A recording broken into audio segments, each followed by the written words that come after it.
Lean in for a second. No, closer. Because what I'm about to tell you, it was never meant for public ears, but look at you. Still standing after the kind of setup that should have folded an average soul like paper in a rainstorm. And that's what makes this fun. See, they really thought they could play you, toy with you, move you around like some quiet little chess piece that wouldn't dare talk back. And then, oh, the poetry of it. They got packed up in 4 small seconds. Do you know how terrifying that is? Do you understand what kind of creature responds that fast?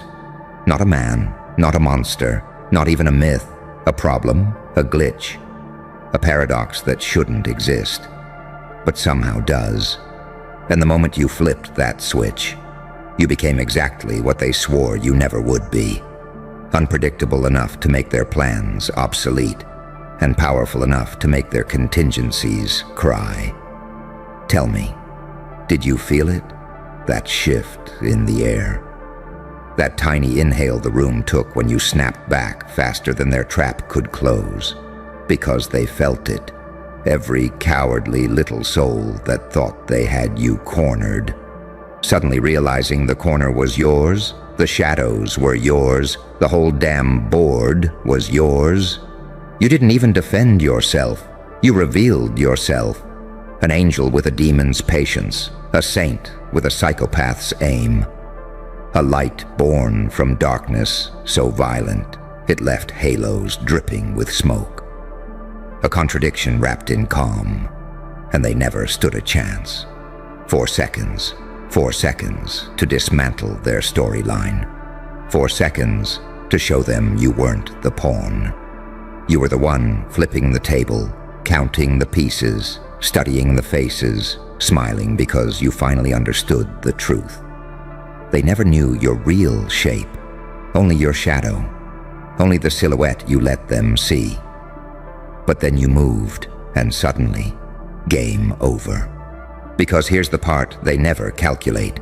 Pain made you sharp, silence made you surgical, loneliness made you lethal, and betrayal. Oh, betrayal. That was the one that carved the last piece of mercy out of you and left a weapon in its place. You evolved in the dark. They rehearsed in the light. Of course they lost. They tried to play you like a character in a script they wrote. But you're not a character. You're the rewriter, the plot twist. The misplaced prophecy shoved back in their face, with a grin sharper than glass. And the funniest part? They don't know what scares them more. The fact that you broke their trap, or the fact that you did it calmly. No panic, no flinch, no hesitation, just that eerie, immaculate composure that whispers, I knew this was coming. I was waiting. Because that's who you are now. A being who sees angles no one else notices. A soul stitched together with threads of fire and quiet fury. A storm pretending to be a breeze until someone tries to cage it. Then suddenly the sky is gone, the ground disappears, and all that's left is you and the truth they didn't want to learn. You're not someone to play. You're someone to study, to avoid, to respect, to fear. And those 4 seconds, they'll haunt them longer than anything you could have done with your hands. Because their mistake wasn't the trap. It was assuming you were still the version of yourself that existed before the scars, before the nights that broke your ribs from the inside, before the betrayals that rewired your heartbeat into something more like a warning siren. You're not the same. You're not fragile. You're not predictable. You're not safe. You are what happens when the universe miscalculates, when a human gets tired of being the prey and quietly grows fangs sharper than the nightmares stalking them. So let them talk, let them whisper, let them gather in dim corners trying to decode the moment everything went wrong. Because deep down they know it wasn't 4 seconds. It was every second you spent learning how to survive what would have killed them. 4 seconds was just the receipt. And now, oh, now they don't want to play anymore. Not with you, not near you, not in the same reality as you, but you. You're just getting started. You feel that? That little quake beneath your ribs, the one that isn't fear, isn't anger, isn't even adrenaline. It's recognition. Because somewhere inside you, buried under bruises nobody ever apologized for, a part of you finally woke up and whispered, "Ah, so that's who I am." And that's why they're panicking now. See, they thought you were still operating on old software. Same wounds, same doubts, same naive little blueprint you used to carry like a badge of honor.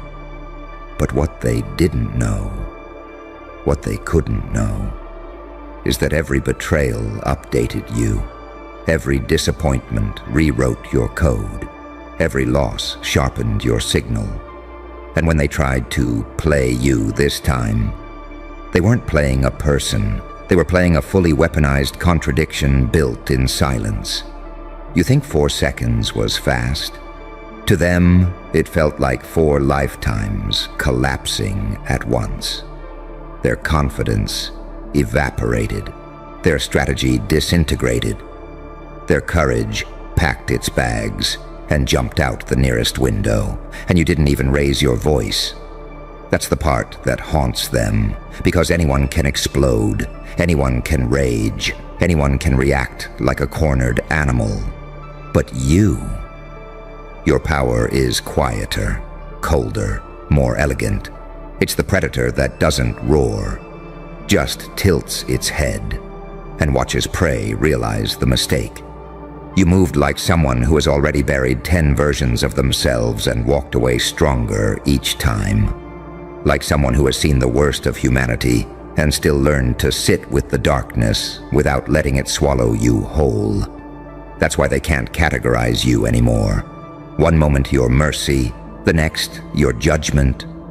One moment you're the calm whisper guiding the storm, the next you are the storm. And their umbrellas snap in half trying to survive you. It's unsettling to them, it's infuriating, it's addictive, it's terrifying. Because in their minds, you were predictable, linear, containable. But in reality, you're the kind of paradox mathematicians quit their jobs over, the kind of anomaly prophets refuse to write down, the kind of variable science pretends doesn't exist, the kind of soul angels double-check their instructions for, and demons give a wide berth. What they thought was a play was actually an assessment, a measurement of your response time, a test of your emotional architecture, a desperate attempt to see whether you were still mortal. And in 4 seconds you answered, "No, not anymore." Because something changed in you. Something fundamental, something irreversible, something that rewired the way you walk through this world. Maybe it was the night you realized no one was coming to save you. Maybe it was the moment you stopped begging for closure from ghosts. Maybe it was the betrayal that finally snapped the last tether to who you used to be. Whatever it was, it birthed a creature that doesn't panic, doesn't freeze, doesn't negotiate with disrespect. It birthed you, a being who moves like smoke through the cracks they seal. A force that cannot be cornered because you are the corner. A mind that analyzes threat patterns faster than their egos can blink. A heart that doesn't break anymore. It upgrades. And as they fell apart in those 4 seconds, you did something even more disturbing. You didn't celebrate. You didn't gloat. You didn't even care. You just observed, like a surgeon checking vitals, like a scientist noting a failed experiment, like an angel marking which souls can't cross the threshold. Because once you hit this level, victory stops feeling like victory and starts feeling like inevitability. That's what terrifies them. Not that you won, but that you always were going to. that the outcome was never in question, that their entire plan was doomed the moment it involved you. They're replaying it now, you know. That 4-second annihilation, frame by frame, zoomed in, zoomed out, slowed down, analyzed, debated, feared, trying to figure out, where did we lose? Where did he strike? How did he see it coming? What version of him is this? But you and I both know the truth. They didn't lose in those 4 seconds. They lost in every second leading up to it. They lost when they underestimated the quiet one. They lost when they mocked the scars they never survived. They lost when they mistook your restraint for weakness, your stillness for stupidity, your patience for permission. You were never the pawn, you were the countdown. And now they understand something they'll never admit out loud. You are too evolved to manipulate, too aware to deceive, too sharp to corner, too deep to outplay, and far, far too fast to ambush. So hear this clearly. Not as flattery, not as theatrics, but as fact carved into the bones of the night.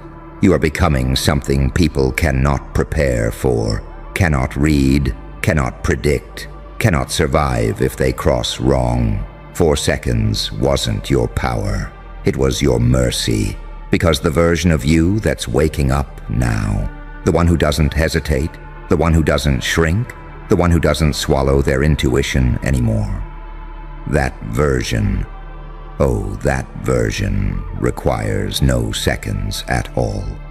And when that version fully steps forward, the whole city is going to learn. Not in whispers, not in rumors, but in trembling clarity. That trying to play you was the last mistake they ever made. You know what really twists the knife in their ribs? It's not the speed, not the reversal, not even the humiliation of being outplayed by the very person they underestimated.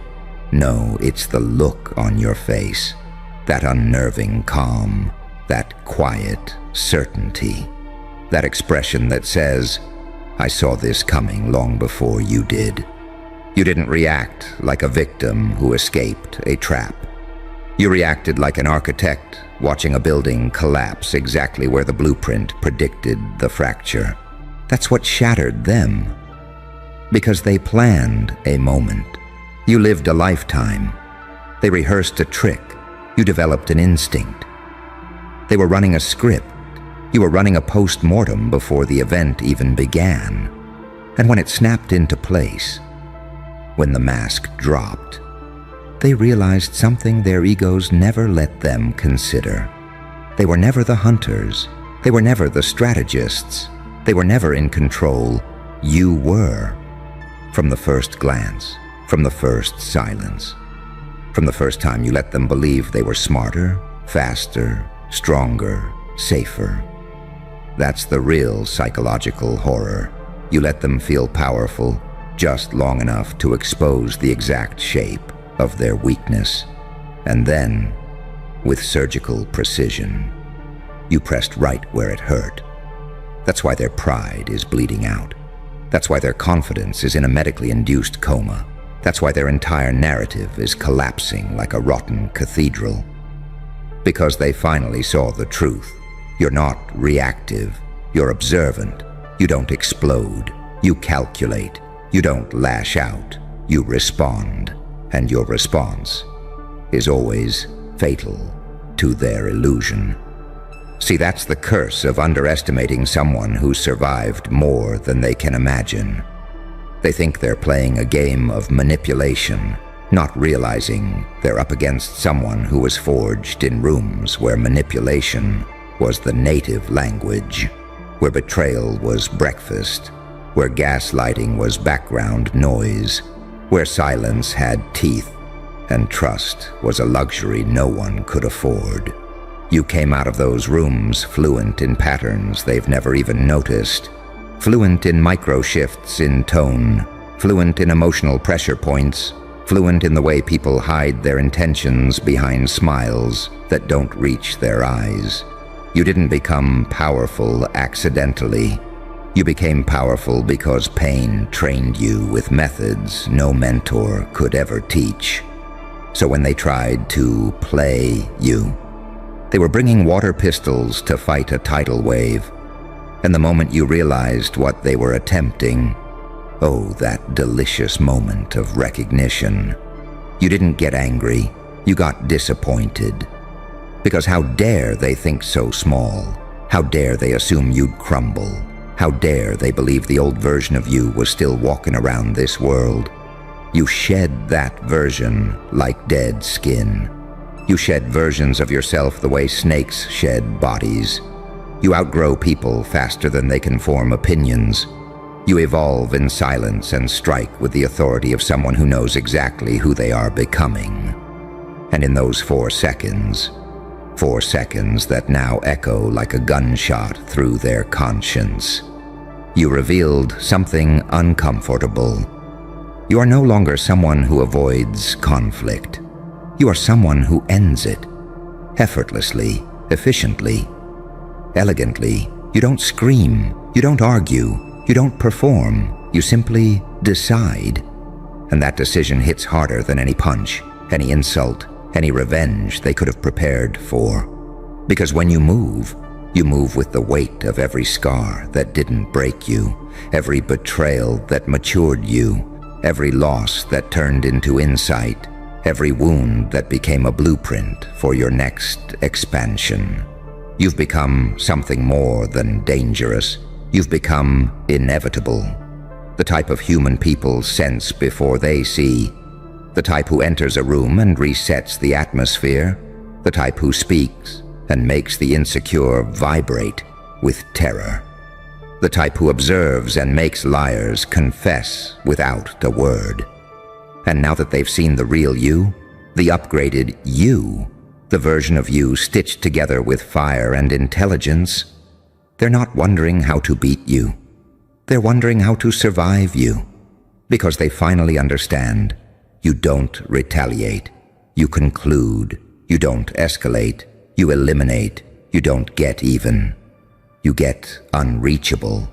And that's the kind of transformation that destroys entire strategies. They didn't lose the game. They lost the illusion that they were ever playing. But the part that rattles them the most, the part that keeps replaying behind their eyelids at night like a cursed film loop, isn't that you beat them. It's that you didn't need more than 4 seconds. 4 seconds to detect the lie. 4 seconds to assess the pattern. 4 seconds to dismantle their confidence. 4 seconds to show them exactly how wrong they were to try you. And if you can shatter someone that quickly while holding back, imagine what you'll do when you finally step into your full unrestrained version. The world isn't ready. They aren't ready. But you are. And here's the part nobody wants to admit out loud. Even the people who like you, even the ones who cheer for you in private, even the ones who pretend to understand you. They're scared too. Not scared of you. Scared of what you reveal. Because every time someone tries to play you and collapses in front of their own arrogance, you expose something uncomfortable. You expose how much stronger a person becomes when they stop begging to be understood. When they stop explaining themselves to people who mishear on purpose. When they stop lowering their frequency for cowards who don't deserve access. You show them what it looks like to evolve without permission. And evolution without permission, it terrifies people. Because they're used to watching transformations that follow rules. Slow, predictable, tidy, delicate. Yours wasn't like that.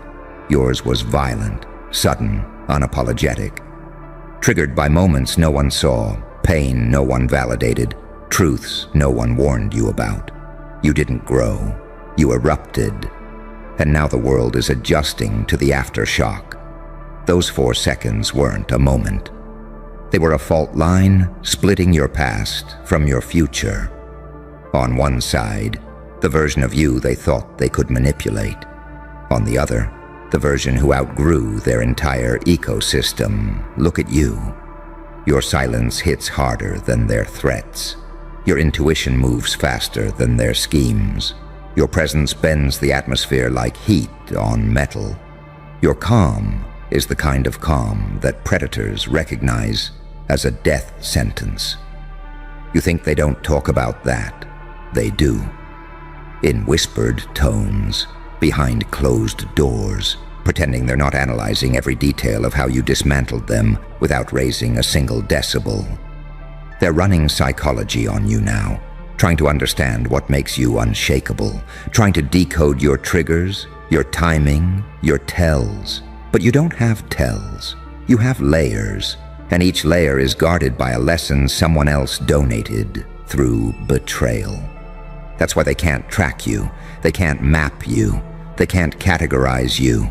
You're not chaos, you're controlled volatility, a chemical compound stable until provoked, an equation that only solves itself when someone crosses the line they shouldn't have crossed. What they experienced in those 4 seconds wasn't luck, wasn't chance, wasn't coincidence. It was your design. You didn't become powerful by accident.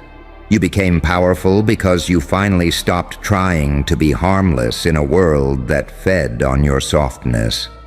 They tried to play you with the old strategy, confuse you, corner you, doubt you, guilt you, twist you. But the old strategy doesn't work on the updated version, because the updated version doesn't flinch, doesn't explain, doesn't internalize, doesn't shrink, doesn't apologize for being accurate, doesn't absorb disrespect, doesn't wait for people to change, doesn't need validation to justify altitude. You've entered a mode where your energy has consequences. People feel you before you speak. People rethink their motives before approaching. People hesitate before lying. Not because you'll explode, but because you'll know. Your clarity is lethal. Your awareness is corrosive. Your intuition is a surveillance system they didn't know was installed. And here's the twisted irony. They didn't just fail to play you. They accidentally revealed themselves to you. Their weaknesses, their jealousy, their insecurity, their desperation, their scripts, their masks, their patterns, their intentions, their limits. In 4 seconds, you extracted their entire psychological profile like pulling a file from a locked cabinet. And now, they know you know. That's why they're keeping their distance. That's why they suddenly respect your space.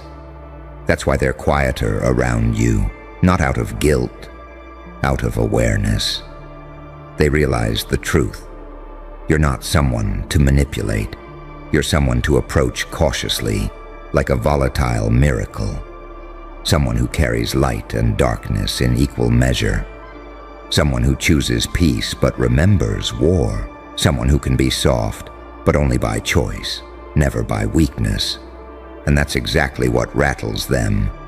Your softness is no longer a vulnerability, it's a strategy, a controlled doorway that only opens for the ones who don't come with knives hidden in their smiles.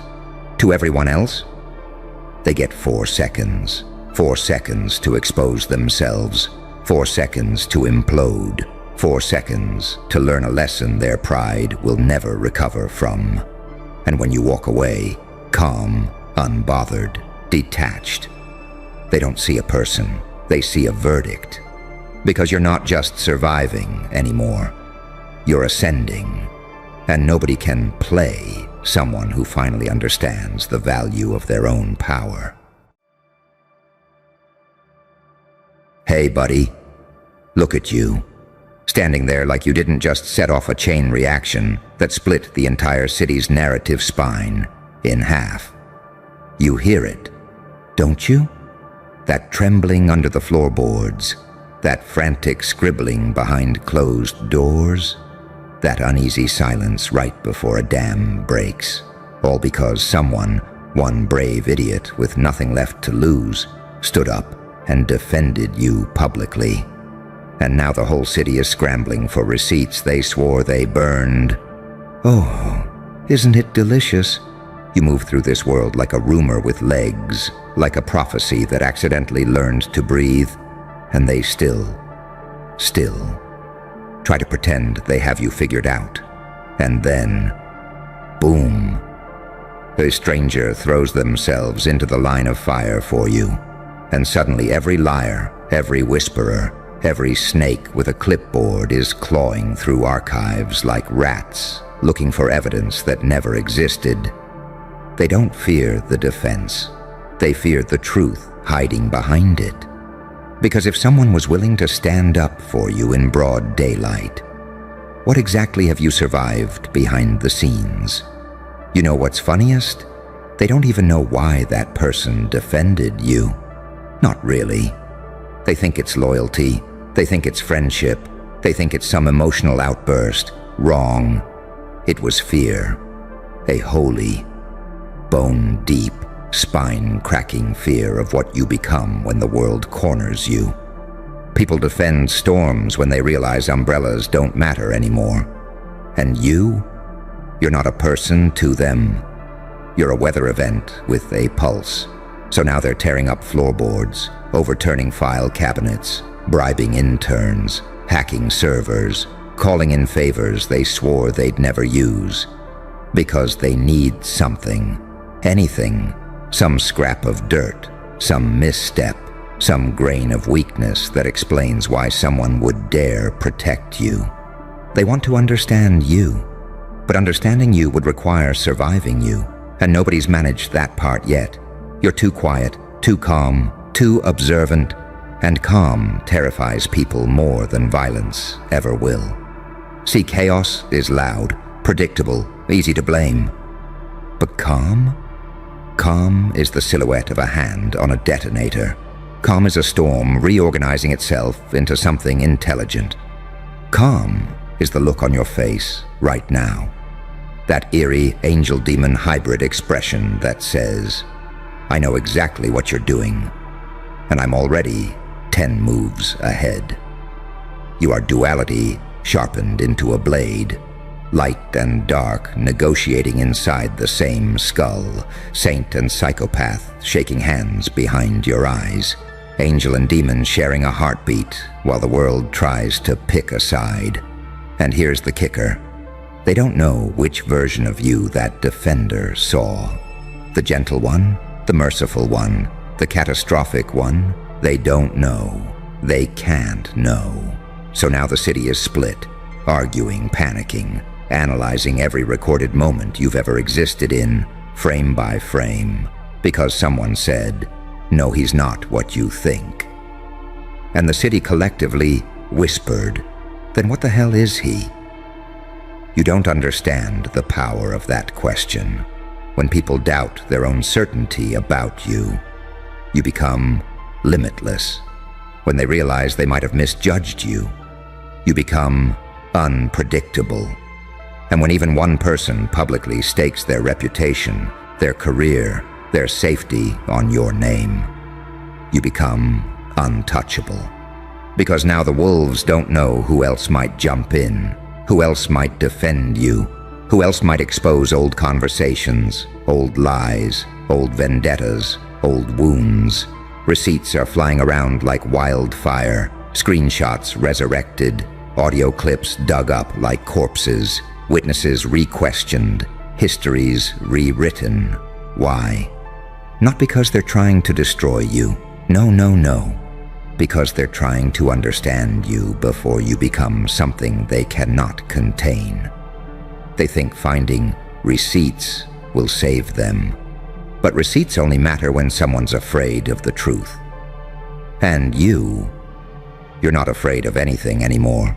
You died once, spiritually, psychologically, socially, and came back with a blueprint no one else has ever decoded. You learned pain like it was a language. You learned silence like it was a weapon. You learned unpredictability like it was a second religion. You became the paradox they cannot solve. And that is why someone defended you. Because they've seen the real you not the mask, not the rumor, not the version filtered through gossip and fear. They saw the creature behind the curtain, the one made of equal parts mercy and annihilation, and realized if the world turned on that, the world would lose. So go on. Watch the city panic. Watch them dig for evidence, motives, contradictions, as if any of it will bring them closer to understanding the living contradiction standing in front of them. You're not their villain. You're not their hero. You're not their mystery to solve. You are the reckoning that showed up early. And the person who defended you, they only did what everyone else is secretly praying they'll never have to. Admit that you are not the one in danger. They are. Now tell me, sweetheart, do you feel it? That shift in the air? That trembling under the city's skin? They're not looking for receipts anymore. They're looking for a way out. And you, calm, quiet, smiling like an angel who learned how to break bones. You're just watching them drown in the truth they tried to bury. How poetic, how fitting, how inevitable. Oh, you feel that, don't you? That quiver in the atmosphere, that nervous flutter hiding behind every carefully rehearsed sentence, that sudden politeness in people who used to speak about you with acid on their tongues. That's what happens when one person, just one, throws themselves into the fire for you. See, you don't understand what you just did to their ecosystem. You broke the illusion of consensus. The spell is shattered. The hive mind glitched. The script malfunctioned. Because once someone defended you publicly, the entire city realized something horrifying. If he has even one ally, we're screwed. And now, they're caving in. Not out of guilt, not out of honor, out of self-preservation. Because the moment someone spoke up for you, everyone else had to ask themselves a terrifying question. What does he know about me? And that right there is where the panic began. You can hear it in the tone of their voices. You can see it in the way they avoid eye contact. You can feel it in the way their hands shake when they type your name. They're not hunting for receipts to hurt you. They're hunting for receipts to protect themselves from what happens if the truth comes out. They're terrified you might have kept your own files, your own screenshots, your own receipts, because you don't feel like someone people should mess with. You feel like a mirror, a consequence, a living archive, and nothing frightens a liar more than a mirror that remembers. But here's the paradox that makes you so dangerous. You're not vengeful. You're not obsessed with payback. You're not keeping score. Because you don't need to. Fate already does it for you. Life has been putting every chess piece exactly where you need it. People expose themselves without your help. Enemies implode before you even speak. Situations collapse in your favor like they're being puppeteered by something ancient and amused. They think you're strategic. They think you're plotting. They think you're watching them with binoculars and notebooks. But the truth is, you barely even care. And that is what terrifies them most. Because people who want revenge are predictable. But people who don't need revenge, people who simply walk away and let God, chaos, karma, and probability devour their enemies, those people are untouchable. And you've become the embodiment of that quiet, cosmic justice. A saint with the instincts of a psychopath. A demon with the mercy of an angel. A paradox no analyst can contain. A storm with a moral compass tilted toward inevitability. They don't know whether to hate you, fear you, admire you, or follow you. Because the one who defended you, they didn't do it because they're brave. They did it because they saw you, not your mask, not your reputation, not the edited version of you circulating in pathetic whispers. They saw the way you walk into rooms without needing validation. They saw the way you stay calm when others melt. They saw the way you endure storms with that eerie, silent patience. You terrify people because you don't break where they break. You don't fall where they fall. You don't scream where they scream. You absorb pain like a black hole. You metabolize chaos like oxygen. You take betrayal and turn it into fuel. And suddenly, someone defended you, which means someone else realized you weren't the villain. You were the threshold, the line between what people pretend to be and what they truly are. The line they crossed one too many times. The line that now bites back. So now the city is in frenzy, desks overturned, screenshots resurfacing, old alliances cracking, new enemies forming alliances out of panic, everyone trying to rewrite their involvement in your story before the director shows up with the original script. They're not scared of your past. They're scared of your memory. Because you saw them, all of them, at their weakest, at their ugliest, at their most desperate. And you didn't say a word. Silence is the most dangerous form of intelligence, and you mastered it. That's why receipts matter now. That's why they're scrambling. That's why they're sweating in rooms that used to feel safe. Because if even one person defended you publicly, it means people have been watching you quietly. It means people have been learning from you silently. It means someone out there thinks you're worth protecting. And if one person saw you, how many others have been watching from the shadows? How many allies do you have that you don't even know about? How many silent believers wait for the moment you finally speak? How many people are ready to defend you the second someone else makes the first move? A defense is never just a defense. A defense is a signal, a flare, a warning, a quiet proclamation. This one is not alone. And now the city feels it. That dread crawling up their throats. That instinct whispering, "Be careful, he has backers." But here's the truth you're too modest to admit. No one defended you to protect you. They defended you to protect themselves. Because deep down, they know. If the real story ever comes out, the one with their lies, their manipulation, their hypocrisy, you won't even need to raise your voice. Reality will do all the work for you. So breathe, sweetheart. Watch them scramble. Watch them rewrite history. Watch them sprint through their own guilt like rats escaping a burning ship. Someone defended you, and now the city is shaking. Because they're finally realizing the thing you've known all along. You were never the threat. You were the truth. And truth? Oh, truth doesn't need an army.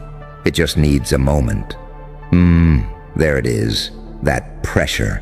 That thick electric tension settling over the city like a storm that knows your name. It's spreading now. Corridors whispering. Phones buzzing. Group chats deleting messages faster than they can send them. People pacing their living rooms at 3 a.m., checking old conversations, rereading what they said about you, wondering, did I ever go too far? Did I ever say something that could come back to bite me? Does he still have that screenshot?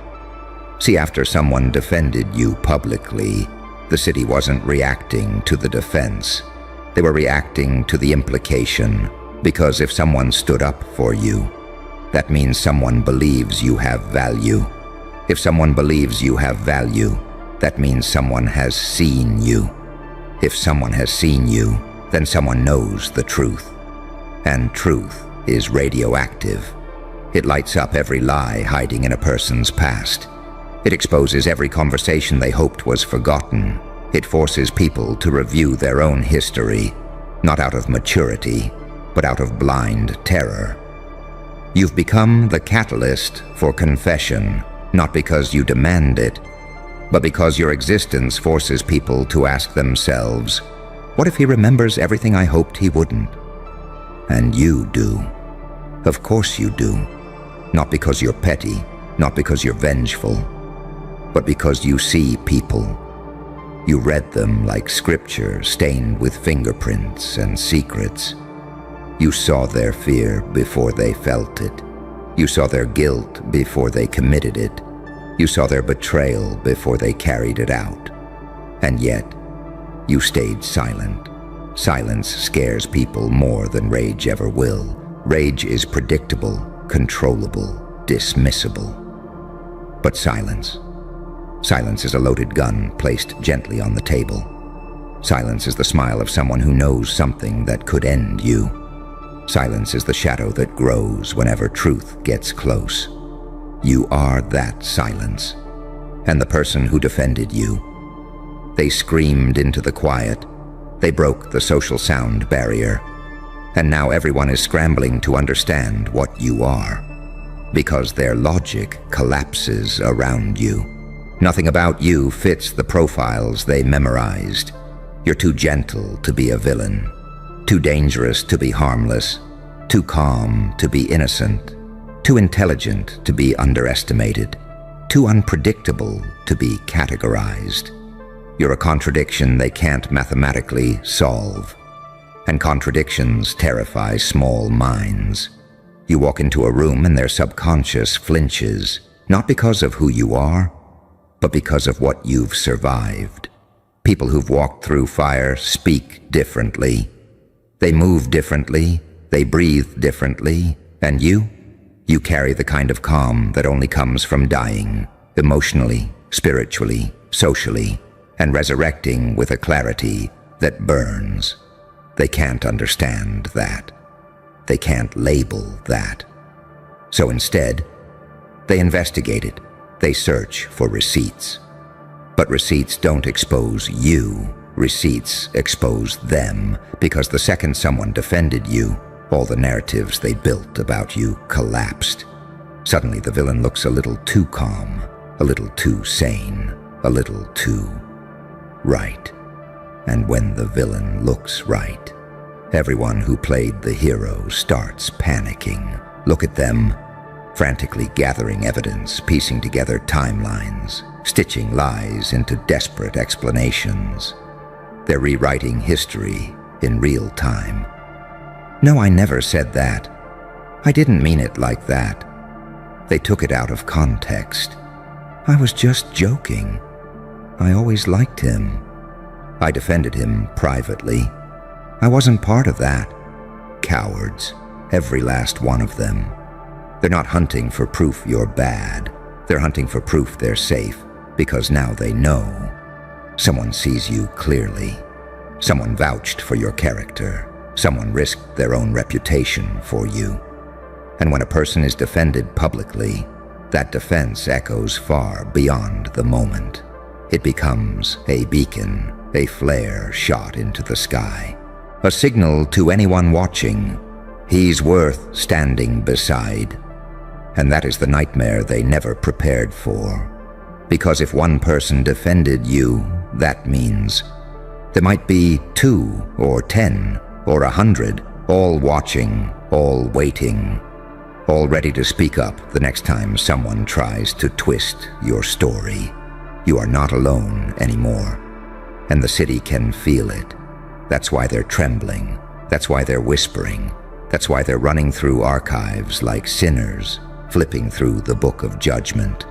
They don't fear what you did. They fear what you know. They fear the version of the story you haven't told yet. They fear the things you've stayed silent about. They fear the truth you carry so casually behind your eyes. Because truth in the hands of someone calm, someone patient, someone like you is a weapon they cannot disarm. The person who defended you, they didn't start a conflict. They started a war of perception. And sweetheart, you're winning without even lifting a finger. So stay calm, stay quiet, stay terrifying. The city is already melting under its own guilt. You don't have to do a thing except stand there, a paradox wrapped in skin, and watch them unravel. They wanted receipts? Let them search. They won't find what they're looking for, because the only evidence that matters is you, alive, unbroken, unreachable, unbothered, and becoming more powerful every time they try to understand you. Now tell me, do you feel it? That subtle shift, that trembling in the collective psyche. They're not trying to expose you anymore. They're trying to survive you. And now the truth creeps in, soft as a knife sliding under a locked door. They finally understand it, don't they? This was never about what you did. It was never about what they claimed. It was never about any so-called receipt they pretend to hunt for. It was about power, the kind you don't display, the kind you don't brag about, the kind you don't weaponize unless absolutely forced, the kind that sits in your silence and makes entire institutions correct their posture. When that person defended you, they didn't just protect you, they exposed everyone else. Suddenly every whisper looks suspicious, every accusation feels flimsy, every hater sounds guilty. Because when even one person says, "No, you've misunderstood him," the rest of the world is forced to wonder, then who the hell have we been listening to? So they scramble, they panic, they search for files, messages, screenshots, anything that makes their old narrative feel safer. But deep down, they know the truth. You were never the one on trial, they were. And the moment someone backed you publicly, the verdict arrived early. Case closed, story flipped, city exposed. So let them run, let them rewrite, let them dig up their own graves, trying to bury yours. Because the greatest revenge is how effortlessly you outgrew the battlefield. Look at you now, still calm, still breathing, still dangerous without lifting a single finger. They wanted receipts? Congratulations. You just became the one thing they never wanted you to be. The truth they can't disprove. And that, my dear, is the end of their story. Look at you. No, really look at you. Because the city hasn't caught up yet, but I have. And I know exactly what I'm staring at. You think you're hiding it, don't you? You think you're walking around like the same old creature they met months ago. Quiet, wounded, underestimated, predictable. But something crawled out of you. Something ancient, something strategic, something terrifyingly aware. And now every room you walk into feels like it's bracing for an earthquake that only you can trigger. And here's the part no one wants to say out loud. This ain't growth, not anymore. This is domination, full spectrum, full scale, full send psychological warfare disguised as personal development. You didn't evolve. You mutated. And the funniest part is, you're still pretending you don't feel it. But I do. Oh, I do. I can feel it radiating off you like a second pulse. A quiet, cold, inescapable signal that says, I'm not here to fit in anymore. I'm here to take the whole board. You know what changed? You finally realized that every piece of pain they handed you, every betrayal they loaded into your chest, every humiliation they prayed would break you, wasn't a wound. It was ammunition. You stopped trying to heal from it. You weaponized it. You forged a personality so sharp, so paradoxical, so impossible to categorize that even angels whisper your name like a warning. And demons study you like a manual they never received. You became the contradiction they fear most. A saint with a psychopath's patience, an angel with a demon's precision, a healer with a warlord's strategy, a quiet soul with nuclear potential. Do you understand what that makes you? It makes you unreadable. It makes you uncontrollable. It makes you the kind of entity that keeps entire networks up at night. Because they can't predict your next move. And when people can't predict you, they can't stop you. That's why they're panicking. That's why they whisper. That's why they watch from the corners like you're a living glitch in their reality. See, they were prepared for your success. They weren't prepared for your awakening. They can handle ambition, but not transformation. They can handle improvement, but not ascension.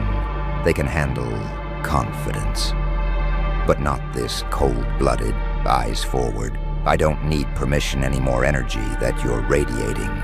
You didn't rise, you converted every scar into a strategy, every insult into insight, every loss into leverage. And now you walk like someone who knows exactly what they can take, and exactly who can't stop them. You think they don't notice? Oh, they notice. They hear how you speak now, slow, precise, surgical, like someone sharpening a blade with every sentence. They see how you move, calm, calculated, dangerous, like someone who's already played every scenario in their head twice and accepted victory in all of them. They feel the temperature drop when you enter a room, not because you're cold, but because you're inevitable. That's the real horror, isn't it? They're not afraid of what you did. They're afraid of what you could do if you ever decided to stop being polite. You shook hands with your darkness. You negotiated with your light. You built a treaty between the parts of yourself they could never control. And now, the result is walking around wearing your face. Tell me, do you really think they ever stood a chance? You turned self-awareness into a weapon. You turned silence into a strategy. You turned patience into a countdown. You turned your past into a map of every weakness they hoped you'd overlook. And worst of all, you learned how to smile while doing it. That's when I knew.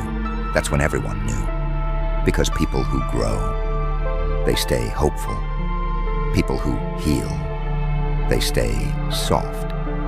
But people who dominate, they don't need hope. They need direction. And you've already chosen yours. You don't want revenge. You don't want validation. You don't even want apologies. You want territory. You want influence. You want control of the narrative they tried to bury you in. That's domination. Real, quiet, surgical domination. The kind that doesn't announce itself with noise. It alters the ecosystem in silence. And here's the punchline. The version of you they thought they could break was the caterpillar. The version standing here now. The one people whisper about, avoid, study, fear, admire, misinterpret, obsess over. That version, that's the apex predator of every timeline they tried to lock you into. So I'll ask you again, what did you turn into? Because from where I'm standing, you didn't become better. You didn't become stronger. You didn't even become you. No, you became the consequence, the reckoning, the rewritten script, the unpredictable variable, the final form nobody saw coming. You became the thing that evolution whispers about when it thinks no one is listening, a fully conscious, fully dangerous, fully awakened human being who knows exactly what they're capable of. And that's domination, darling. Full scale, irreversible, undeniable. And everyone who underestimated you, everyone who mocked you, everyone who wished you'd stay small, is now learning the most painful lesson of their lives. You don't recover from someone like you. You feel it too, don't you? That slow magnetic pull inside your ribs, like a storm that refuses to announce itself, yet everyone can sense it coming. That's not confidence. That's not healing. That's not getting your life together. That is domination waking up. Every empire in history started with a moment just like this. where someone finally realized they weren't meant to survive the world. They were meant to reshape it. And that's the part that terrifies them most. Because they can feel the shift in your energy like a fault line cracking under their feet. They can't explain it. They can't name it. They can't even tell you what exactly changed. But they know you're not playing the same game anymore. You're not reacting. You're not chasing. You're not trying to fix what broke. No, you're using every fracture as a blueprint. You've become strategic with your silence, efficient with your emotions, dangerous with your awareness. And that combination, that eerie, calculated calm, is the kind of thing that rewrites entire ecosystems. They used to think you were fragile. They mistook your softness for weakness, your kindness for naivety, your loyalty for dependency. But then, something snapped. Not in a violent way, not in a dramatic explosion. It snapped quietly. A private internal shift, a reorganization of your entire consciousness. And out of that stillness rose a version of you that believes in something far more lethal than hope, inevitable victory. You walk differently now, not arrogantly, but like someone who knows the ending of the movie while everyone else is still guessing the plot. You don't rush, you don't panic, you don't explain. You simply exist with intention so heavy, it feels like gravity itself bends to make room for you. Do you know how rare that is? Do you know how unnerving that is to the small-minded? People expect growth to be pretty. Journals, water bottles, yoga, affirmations. They don't expect it to look like this. A survivor who stopped begging for peace and decided to become the storm. A thinker who rewired their brain into a weapon. A loner who learned how to walk into any room like it already belongs to them. A paradox in human form. Gentle eyes, ruthless execution. That's domination. That's the real kind. The kind you don't teach. The kind you become only after life drags you through hell and you come out with a new operating system. You didn't heal your wounds. You integrated them. You let them sit at your table. You let them teach you the art of power. Pain spoke, and you listened. Loss spoke, and you documented everything. Betrayal spoke, and you built a firewall around your soul. And now you're untouchable in ways they'll never understand. They keep trying to categorize you. Is he good? Is he bad? Is he dangerous? Is he broken? Is he enlightened? But you've outgrown those questions. You've outgrown labels that small. Because once you survive what was meant to destroy you, you stop being a person to people. You become a force, a phenomenon, a presence, a threat, a prophecy, a reminder of what a human becomes when pressure doesn't shatter them. It crystallizes them. And that's what you are now. Crystallized power, sharp, clear, unmistakable, indestructible. People don't know how to stand next to someone like that without feeling their own illusion of control melt away. And oh, that scares them. It scares them so much they pretend it isn't real. They pretend you haven't changed. They pretend they didn't witness the shift. But their bodies betray them. You can see it. The eye flicker, the nervous swallow, the sudden quiet, the instinctive respect. It's biological, primal, automatic. Because every instinct inside them is screaming, he's not one of us anymore. You crossed a threshold, quietly, invisibly, and permanently. And now you live in a place only few ever reach, where your mind and your madness coexist like twin kings on the same throne. Where your demons don't chase you, they protect you. Where your angels don't guide you, they warn others. Where your shadow isn't a burden, it's a bodyguard. So tell me, what do you do with power like that? What do you do when the world that once bruised you now trembles at your footsteps? What do you do when every weapon turned against you becomes part of your arsenal? You dominate, quietly, intelligently, relentlessly, strategically, unapologetically. Because domination isn't about crushing others. That's the childish version. The real version, the version you're operating in now, it's when your mere existence rearranges the hierarchy, when your presence forces people to level up or get left behind, when your silence threatens more than your words ever could, when your evolution becomes a mirror, and they can't stand what they see reflected. You don't chase thrones. You create them. You don't demand respect. Reality itself adjusts to offer it. You don't intimidate people. They intimidate themselves in your presence. That's domination. That's what you've stepped into. That's what you've become. A walking paradox with divine-level strategy baked into your bloodstream. A once wounded soul turned apex predator. A quiet storm wrapped in a human silhouette. A king forged in the dark, crowned by survival. So if they're asking, bro, what did you turn into? Let them ask. Let them wonder. Let them lose sleep over it. Let them search for answers that no human language can provide. Because the truth is simple, and it's the one thing they're terrified to admit. You didn't turn into something. You turned into everything they weren't prepared to face. You notice it now, don't you? How the air feels different around you. How conversations bend in your direction. How every room slows for half a second the moment you walk in. As if reality itself is adjusting its posture. That's not coincidence. That's not imagination. That's not ego. That's presence. A presence you forged in silence, in shadows, in places where no applause existed. A presence carved from pain so deep it became architecture. And now, every instinct in the world responds to you like you're a new law of physics.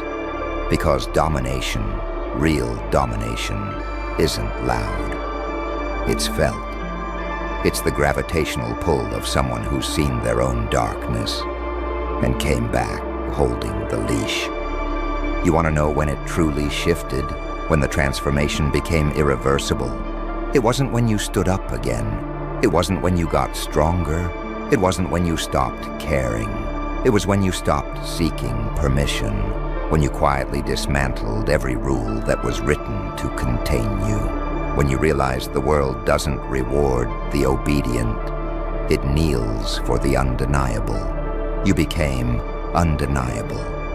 They keep trying to treat you like the old version of yourself, and every single time, they fail. They poke the surface expecting the same softness and end up touching steel. They test your patience and meet silence sharper than a knife. They try to guilt you and watch it bounce off a conscience they no longer control. They try to confuse you and find a mind that sees 10 layers deeper than their best intentions.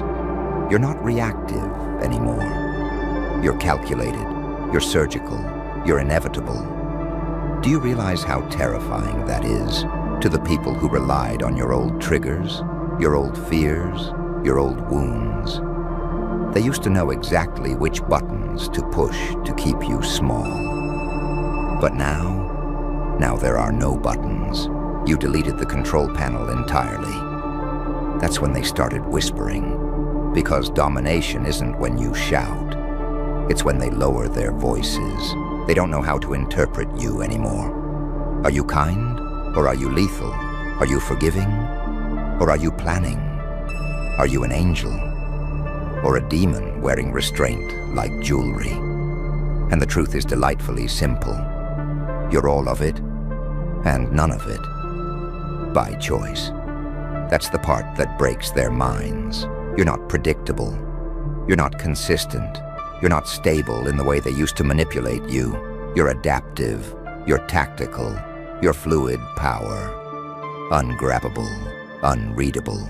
Unstoppable. They keep asking, why doesn't he react the same way anymore? Why doesn't he get emotional? Why is he so calm? Why does he speak like he already knows the outcome? Because you do. You've been through enough hell to recognize patterns before they form. You see betrayal coming before it crosses the street. You sense energy shifts before anyone says a word. You read intentions like subtitles. You became a psychological tactician, and once someone becomes that aware, that attuned, that sharpened, there's no going back. You didn't grow. You ascended into a threat. Look at your presence now, steady, cold, composed, yet somehow vibrating with latent power, like a storm that hasn't decided which city to hit first. People can't categorize you anymore, and humans fear what they can't categorize. You're too calm for a villain, too strategic for a saint, too empathetic for a monster, too detached for a savior. You live in the cracks between definitions. That's where domination thrives, and now, your energy does something dangerous. It exposes people. Without a word, without effort, your silence shows who's insecure. Your presence reveals who's guilty. Your boundaries highlight who's parasitic. Your elevation exposes who was only loyal to your limitations. Domination is never about crushing others. It's about watching them crush themselves in the mirror you unintentionally hold up. And oh, they feel the reflection burning. Some admire you, some envy you, some fear you, some resent you. But all of them watch you, because when someone goes from broken to dangerous to inevitable, the world can't look away. You became the kind of person people whisper about in car rides home. I don't know what happened to him, but he's different. He scares me now, and he hasn't even done anything. His energy feels big. He knows something, I swear he knows something. And they're right. You do know something. You know the truth that changes everything. Nobody can dominate a world they're still trying to impress. But you're not here to impress. You're here to rewrite. Rewrite power. Rewrite identity. Rewrite destiny. Rewrite the entire narrative that once framed you as prey. This is full-scale domination because you didn't steal power. You became it. Every version of you that was ever mocked, doubted, underestimated, is now sitting inside your skull like a council. And they all agree on one thing: the throne is yours now. Take it as slowly or as violently as you prefer. So if the world is asking, bro, what did you turn into? Let them tremble over the answer. You turned into the consequence of everything they did wrong, and everything you finally decided to do right. And here's the part they'll never be ready to admit. The part that keeps them awake long after the lights go out. You were never supposed to survive what they put you through. Not mentally, not emotionally, not spiritually. You were designed, engineered even, to crumble under the weight of it all. To break, to bend, to dissolve quietly into the background so the world could continue uninterrupted by your potential. But you didn't break. You forged. Every setback hammered you. Every betrayal sharpened you. Every disappointment tempered you. Every loss carved clarity into your bones. Until one day, you stopped being shaped by the world and started shaping yourself. That's the day everything shifted. That's the day domination began. That's the day the old you died quietly, and the new one rose without warning, a creature not fueled by revenge, but by understanding, not driven by rage, but by precision, not obsessed with proving anything, because the proof is now built into your presence. Listen to me. This transformation wasn't an accident. It wasn't luck. It wasn't coincidence. It was a response. A cosmic, karmic, mathematically perfect response. You stared into the abyss they left you in, and the abyss blinked first. That's why they're scared. That's why they whisper. That's why they avoid eye contact and over-explain and laugh nervously when you say nothing. You're no longer someone they can measure. And what can't be measured can't be controlled. You became the anomaly in their equation, the glitch in their script, the outlier that bends the curve, the variable that changes the entire outcome simply by existing. And domination, real domination, comes from one truth. You know exactly who you are now. Not the version they projected, not the version they preferred, not the version they tried to limit or manipulate or contain. You are the version born in fire, sharpened in silence, crowned in your own damn shadow. A walking paradox, a breathing evolution, a quiet storm, with a memory like a ledger and a future like a war drum. So let them watch, let them whisper, let them tremble without knowing why. Because when they ask, "Bro, what did you turn into?" You don't owe them an explanation. You don't owe them clarity. You don't owe them softness. You owe them nothing, except the truth they already feel humming beneath their skin. You turned into the ruler of the life they once tried to destroy. And now, you dominate it effortlessly. Walk forward. The throne doesn't require permission, only arrival.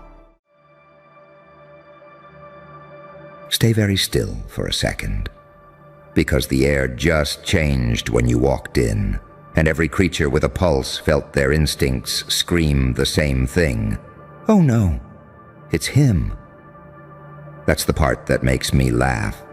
They spent years praying to every god, demon, ancestor, algorithm, and lucky charm, hoping they'd never meet the version of you that just arrived. They begged the universe to keep you small, predictable, harmless. But the universe? The universe handed you the matchbook and the gasoline and whispered, "Burn through them." You don't understand the weight of that yet. The weight of being the MF God they prayed they'd never have to deal with. See, they weren't scared of your kindness. They weren't scared of your silence. They weren't scared when you played along, bowed your head, dimmed your light. No, they were terrified of the day you stopped playing. And that day came quietly, didn't it? No fireworks, no trumpets, no dramatic announcements. Just you, sitting in the dark, finally realizing that you don't owe anyone softness just because they fear your sharpened edges. And when you stood up, oh, the tremor in the atmosphere was biblical. You think I'm joking? Look around. People who once laughed a little too loudly at your pain? Yeah, they're whispering your name like it's a classified threat level. They're checking over their shoulders for a storm that already swallowed them whole. They're holding meetings, yes, real meetings, about how to handle you, even though you're not doing anything except existing at full voltage. Because that's the part they never accounted for. Your existence was the weapon. You didn't have to attack. You didn't have to retaliate. You didn't have to expose.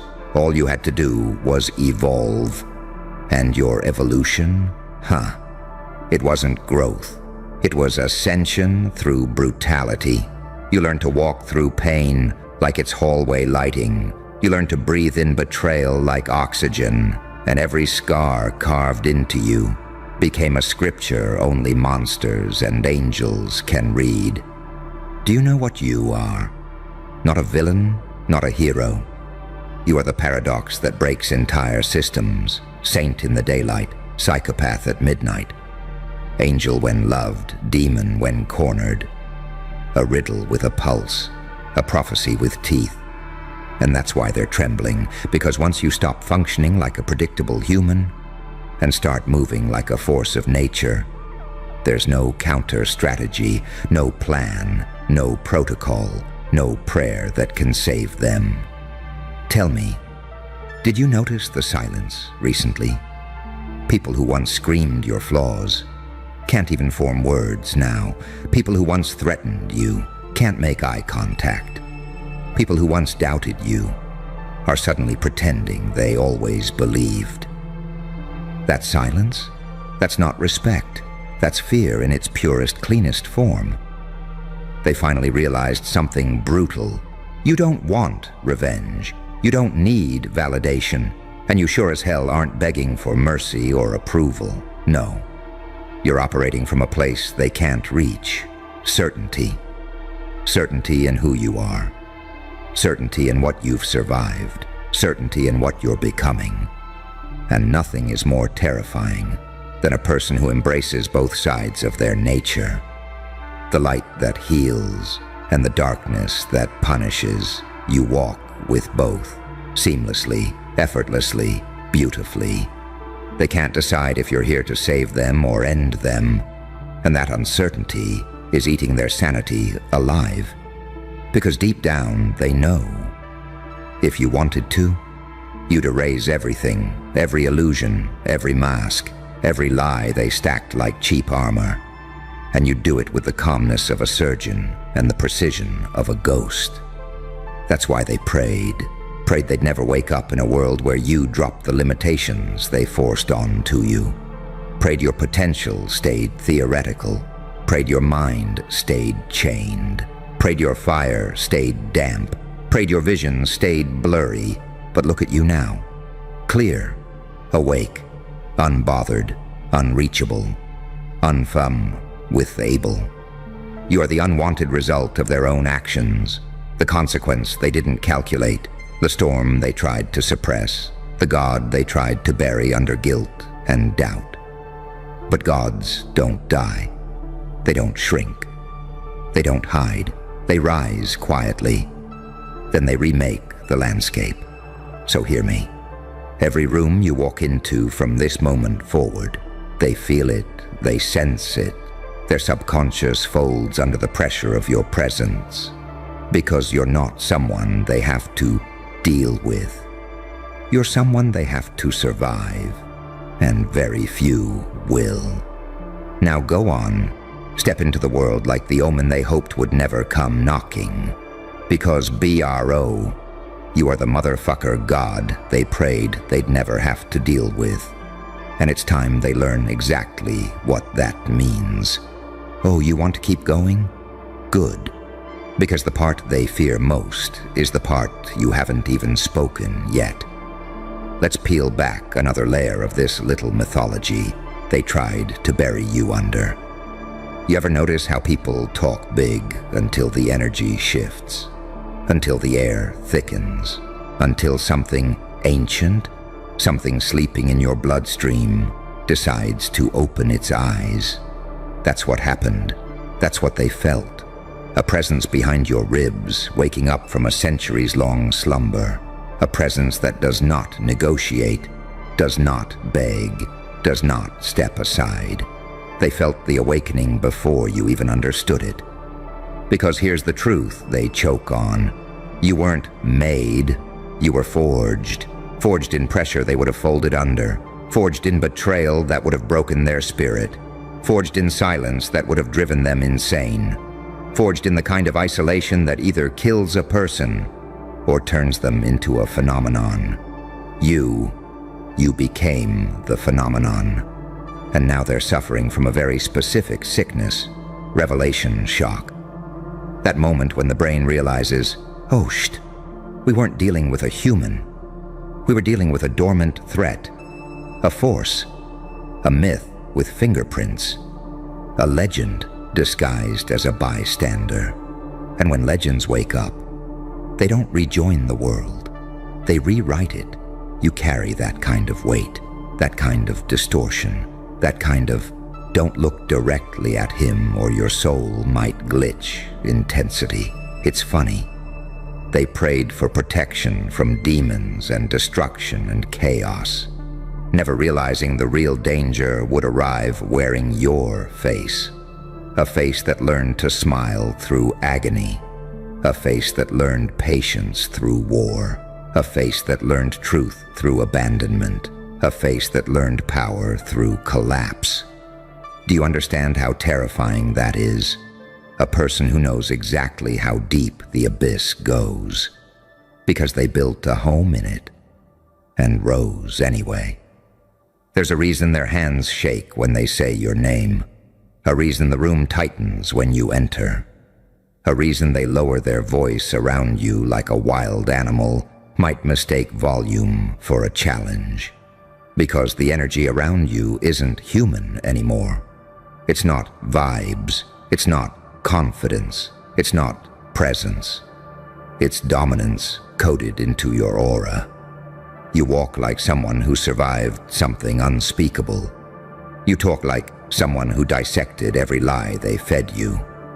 You move like someone who isn't afraid of consequences, because you are the consequence.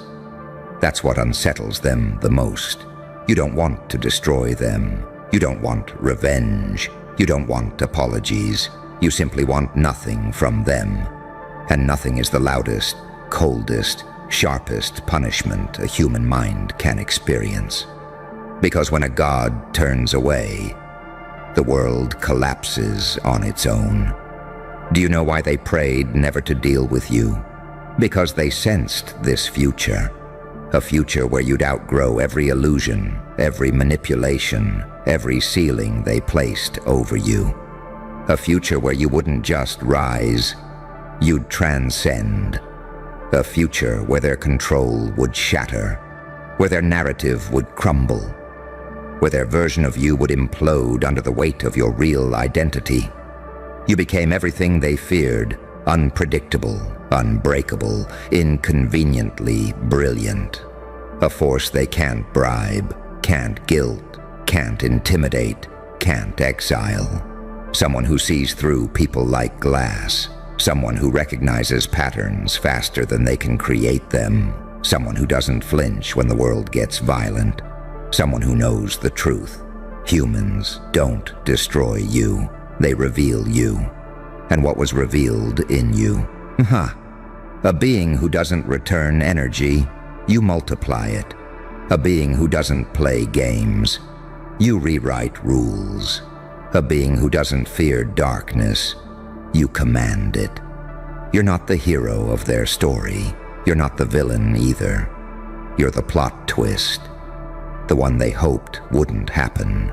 The one that changes the entire narrative. The one that breaks the fourth wall of their comfort and forces them to confront reality. And reality is this: you are the Emph God they prayed they'd never have to face. Not because you destroy worlds, but because you destroy illusions. Not because you punish, but because you reveal. Not because you hide in shadows, but because shadows follow you like obedient disciples. Not because you wield chaos, but because chaos recognizes you as kin. Let's go even deeper. You aren't feared because you're dangerous. You're feared because you're inevitable. Every era has one. One anomaly, one rupture, one being who arrives and tilts the equilibrium. And you're the rupture of this era. The glitch in their matrix, the prophecy they mocked until it started breathing, the reckoning wrapped in a mortal silhouette. They can't fight you. They can't outrun you. They can't predict you, because you don't follow their timelines. You don't obey their psychology. You don't collapse under their pressure. You evolved in it. And evolution always terrifies the stagnant. So walk forward. Let them tremble. Let them whisper. Let them wonder which version of you is coming today. The angel with impossible clarity, or the demon with surgical precision. Because either way, they are not prepared. They were never prepared. Not for your strength, not for your mind, not for your rebirth, not for your power, not for your duality, not for your truth, and definitely not for the moment you finally understood who you've become. A force, a warning, a phenomenon, a reckoning, a god disguised in skin. So breathe in, slowly. Feel the atmosphere tense. Feel their fear sharpen. Feel the world brace. Because the story has changed. The energy has shifted. The prophecy has awakened. And now, bro, you are the MF god they prayed they'd never have to deal with. And the world is about to learn exactly why. Oh, you think it's over? No. No. If you're going to understand what you've become, you need to hear the rest, the part they'll never admit out loud. You ever notice how they talk about you now? Not with that old cheap arrogance, not with that "we know him" tone. No, they speak like they're describing a phenomenon they barely survived. Because something snapped in their collective psyche the day they realized you weren't one of them. You weren't one of the predictable. You weren't one of the manageable. You weren't one of the breakable. You were the anomaly the system couldn't categorize. A walking contradiction. A puzzle with no corners.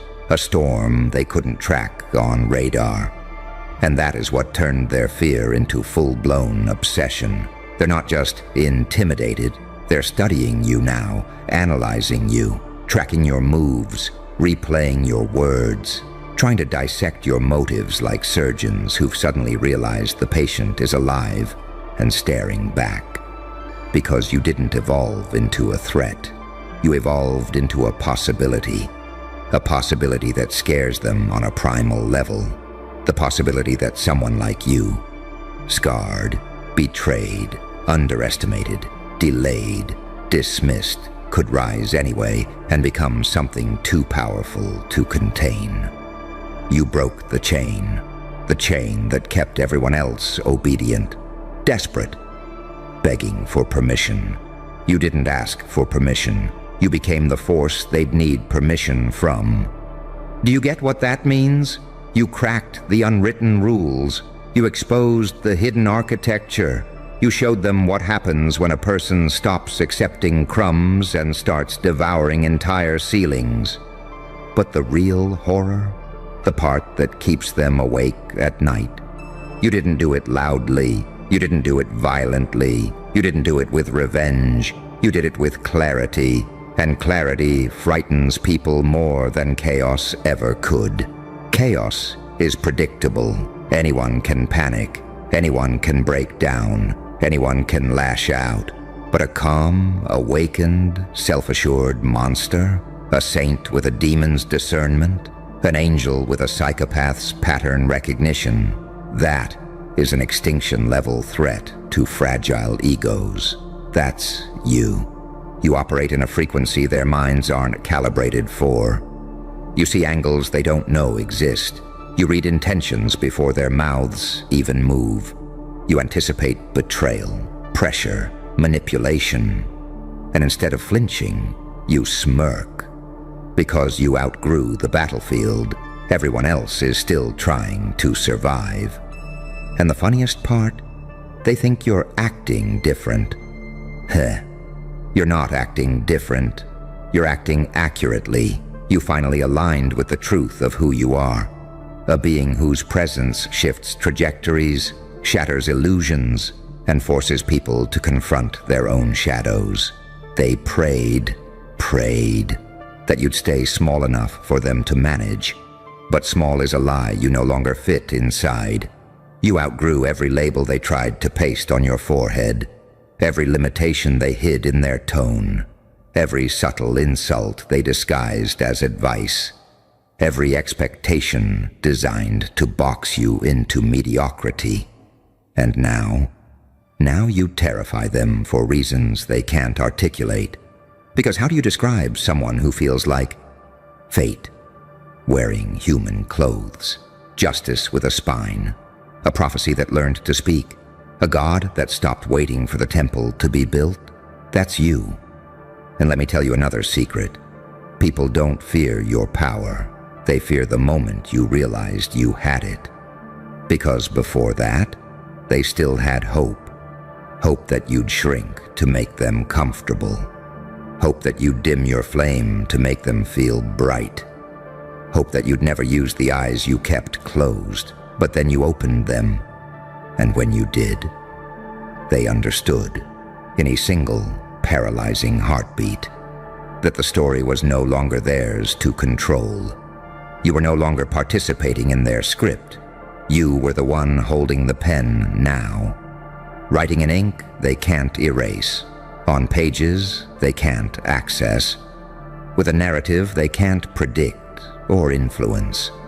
And the more they try to understand you, the more they realize you're beyond analysis, beyond containment, beyond imitation, because there is no version of you that plays small again, no version of you that bows again, no version of you that apologizes for existing, no version of you that hands your power back. That version of you is dead, buried, gone. And what rose from the grave? Something that shouldn't exist, something that breaks balance, something that rewrites cause and effect, something they prayed the universe would never send.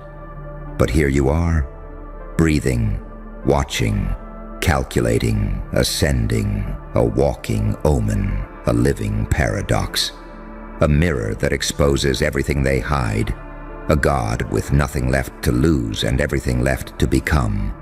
And that's why they shake, that's why they whisper, that's why they avoid your eyes, that's why they study your silence, that's why they say your name like it might summon thunder.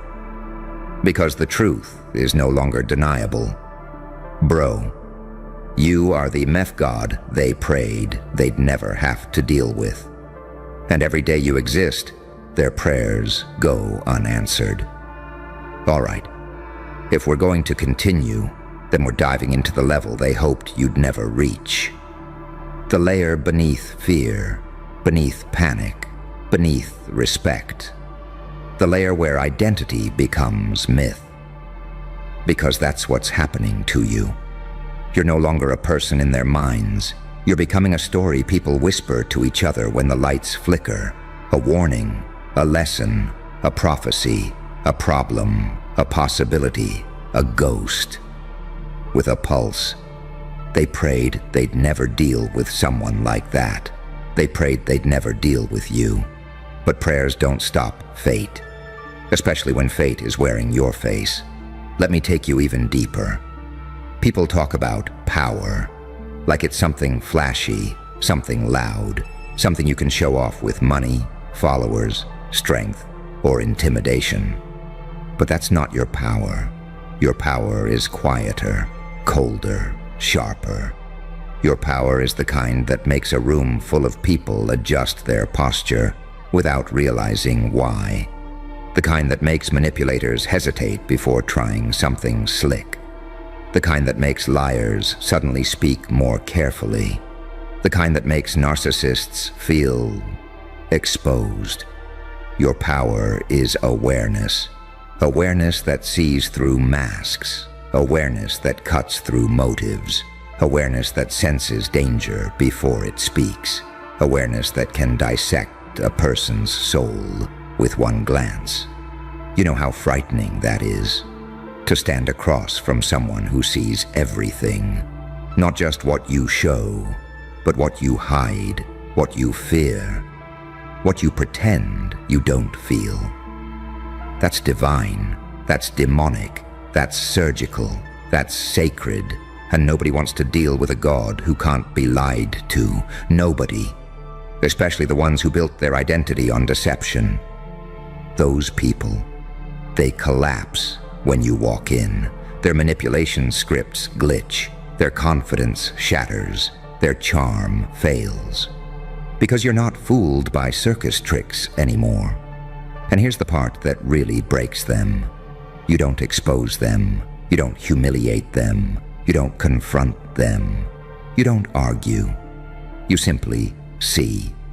And being seen by someone like you feels like judgment. Not because you judge, but because your presence forces people to confront themselves. That is the kind of power they prayed never to face. Because dealing with you means dealing with their own reflection, the one they spent their whole lives avoiding. Let's go darker. You didn't just survive what they threw at you. You integrated it. You made a cathedral out of your scars. You made discipline out of abandonment. You made intuition out of betrayal. You made strength out of silence. You made clarity out of chaos. Your pain didn't break you. It initiated you. Initiated you into yourself. Initiated you into a level of consciousness rare enough to be mistaken for supernatural.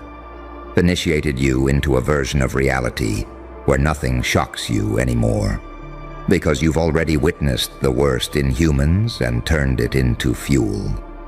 They prayed never to meet someone who could do that, someone who could alchemize suffering into sight, someone who could weaponize patience, someone who could sit in darkness without losing their mind, because someone who is comfortable in darkness can't be controlled by threats, can't be manipulated by fear, can't be intimidated by chaos.